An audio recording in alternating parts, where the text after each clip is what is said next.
دروازے پہ دستک ہوئی تو خالد نے دروازہ کھولا۔ جیسے ہی کھولا دیکھا کہ مہمان آئے ہیں۔ خالد نے کہا آج تو ہمارے گھر اللہ پاک کی رحمت ہوئی ہے۔ خالد مہمانوں کو دیکھ کر بہت خوش ہوئے، انہیں اچھے سے ملے، ان کا حال چال پوچھا اور انہیں اندر لے آئے۔ مہمانوں کو بٹھانے کے بعد مجھے آواز دی کہ نسیم مہمان آئے ہیں۔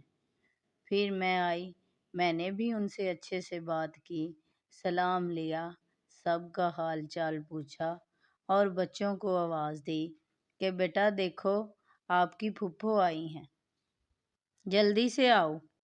عنایا تو بھاگی بھاگی گئی، پانی لے کے آئی اور ایان گلاس لے کے آیا۔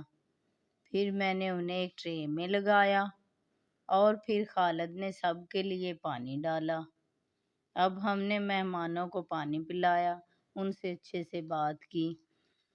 ہمارے پیارے نبی حضرت محمد صلی اللہ علیہ وآلہ وسلم نے فرمایا کہ مہمان اللہ تعالیٰ کی رحمت ہوتے ہیں، مہمانوں کا خیال کریں، مہمانوں کی اچھے سے خاطرداری اور عزت کرنی چاہیے۔